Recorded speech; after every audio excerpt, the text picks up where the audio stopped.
गुजरात का विकास का एक वर्चुअल पिक्चर, आभासी पिक्चर दुनिया के सामने पेश किया गया है।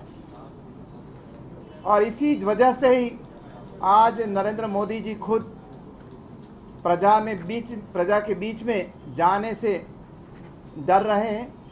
इसलिए 3D के जरिए वो खुद वर्चुअल के रूप में वहाँ जाते हैं।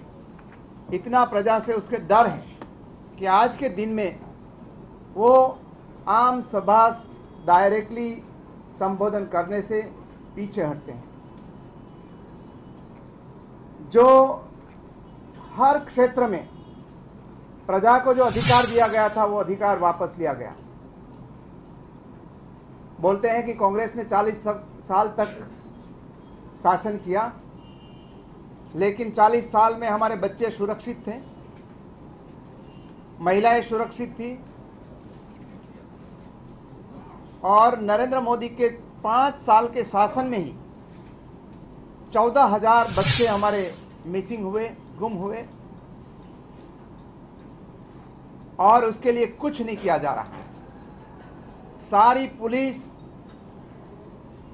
सारा वहीवटी तंत्र, मोदी जी का जो पॉलिटिकल प्रोग्राम है सरकारी खर्च पर, वो सफल बनाने के लिए पूरा तंत्र लगा हुआ है, लेकिन हमारे बच्चों के लिए उन्होंने कुछ नहीं किया। सबसे ज्यादा मंदिर यहां लूटे गए, सबसे ज्यादा महंत और साधुओं की यहां हत्या हुई।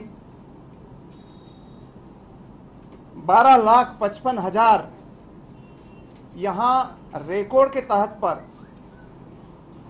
क्राइम रिकॉर्ड किया गया। सिर्फ महिलाओं और हमारी बच्चियों का जो किडनैपिंग हुआ वो 11,391 है, जो अपने आप गुजरात में तो रिकॉर्ड है, लेकिन सारे देश में भी रिकॉर्ड है। दूसरी जो बात बताई जा रही है गुजरात में कि गुजरात तेज गति से विकास कर रहा है, इसलिए जो स्टेट ग्रोस डोमेस्टिक प्रोडक्ट जो मापदंड है विकास की वृद्धि दर मापने के लिए सारी दुनिया में जो जिसको एक आधार माना जाता है, उसमें मोदी जी के शासन में जो जीडीपी ग्रोथ रेट गुजरात का जो गति से जिसकी गति थी वो 9.5% से कम रही। जबकि जब जितने भी कांग्रेस के चीफ मिनिस्टर रहे 2001 के पहले, सभी के समय में 16% से ज्यादा वृद्धि दर हुआ, और देश में उस समय गुजरात नंबर 1 पर था। सारे देश का जीडीपी ग्रोथ रेट जिस समय 6% से आगे बढ़ रहा था, उसी समय गुजरात का 16% से ज्यादा था। आज देश का ग्रोथ रेट बढ़कर 8.5% हुआ, गुजरात का कम होकर 16% से कम होकर 9.5% के आसपास रहा। डबल डिजिट की बात करते हैं, जर्मनी के साथ कंपटीशन की बात करते हैं, लेकिन बिहार में आज 14.5% हमारा जीडीपी ग्रोथ रेट है। उसके तुलना में गुजरात बहुत पीछे रह गया।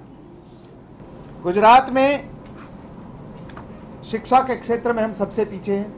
RT right to education act का इम्प्लीमेंटेशन गुजरात में नहीं है।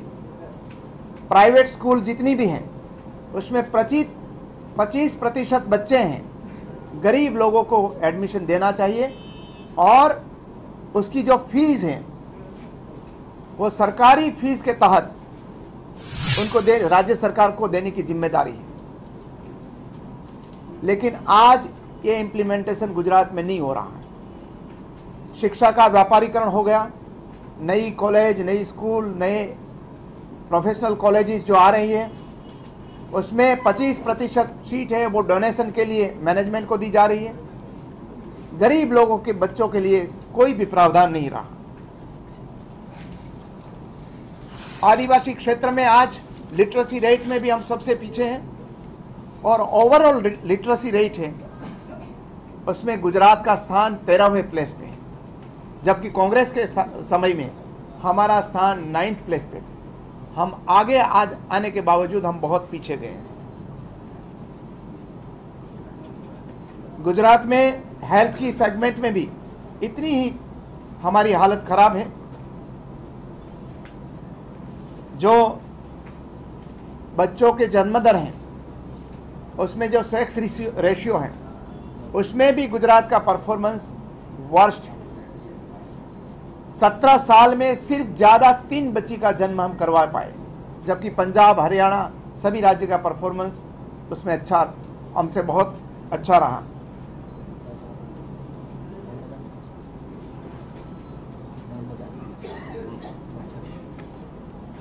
सबसे मुश्किल गुजरात में हो गया तो रोटी, कपड़ा और मकान सविशेष तौर पर। आज गुजरात में एफोर्डेबल हाउसेस है, जो सस्ता दर के मकान होना चाहिए वो नहीं है। गुजरात में गरीब और मध्यम वर्ग के लिए कांग्रेस की सरकारों ने 3 बोर्ड बनाए थे। गुजरात हाउसिंग बोर्ड शहर के लिए, गुजरात ग्राम गृह निर्माण बोर्ड वो रूरल एरिया के लिए, गांव एरिया के लिए, और हड़पति आवास योजना, हड़पति आवास बोर्ड जो हमारे लैंडलेस लेबर है उनके लिए। ये तीनों बोर्ड ये सरकार ने, भाजपा सरकार ने आने के बाद बंद कर दिया और सिर्फ बिल्डरों के भरोसे आम आदमी को छोड़ दिया है। तो गांव एरिया में, जो रूरल एरिया में पहले 100 यार्ड प्लॉट देते थे लैंडलेस लेबर, और जो जिसके पास जमीन नहीं थी उसको, उन्होंने वो भी, ये स्कीम भी बंद कर दी। अभी सिर्फ एक ही स्कीम बाकी रही है, जो भारत सरकार की जो स्कीम है इंदिरा आवास योजना, उसके सिवा कोई योजना नहीं चल रही है। और शहर में भी जो भारत सरकार की Jawaharlal Nehru urban renewal mission के तहत राजीव आवास योजना है, उसके सिवा भी दूसरी स्कीम भी नहीं है। आज की जो स्थिति है उसमें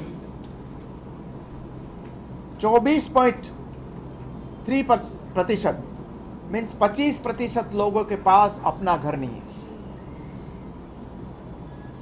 सरकारी कर्मचारियों, उस समय बजट कम था कांग्रेस के शासन में, लेकिन उनका पूरा पेमेंट दिया जाता था। और आज जो कर्मचारी की स्ट्रेंथ है उससे 1.5 गुनी स्ट्रेंथ थी तो भी उसको पेमेंट मिलता था। लेकिन आज 50% कम कर दी स्ट्रेंथ, उसके बाद भी उसका पूरा पेमेंट नहीं मिल रहा। 6 पे कमीशन का इम्प्लीमेंटेशन नहीं है। और जो नए युवाओं को नौकरी देते हैं वो फिक्स पगार पे दी जा रही है।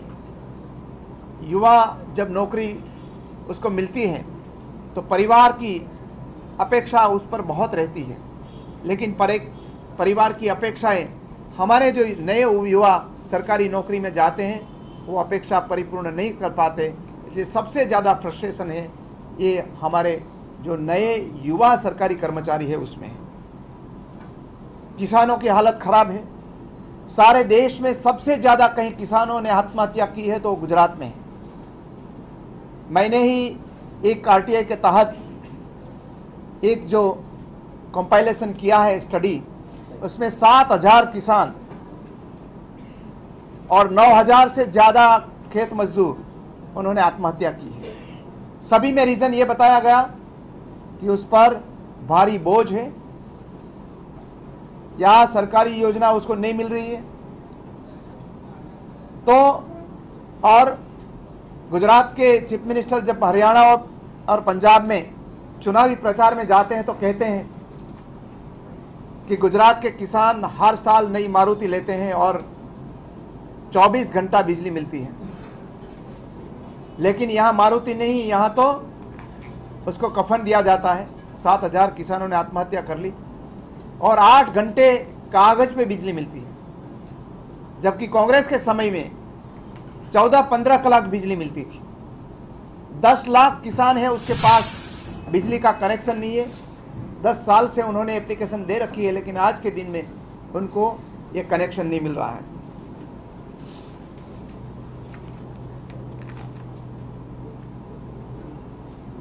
गुजरात ही एक ऐसा राज्य है कि जो फर्टिलाइजर पर टैक्स लेती है, भारत सरकार 1 लाख करोड़ की सब्सिडी फर्टिलाइजर पर देती है।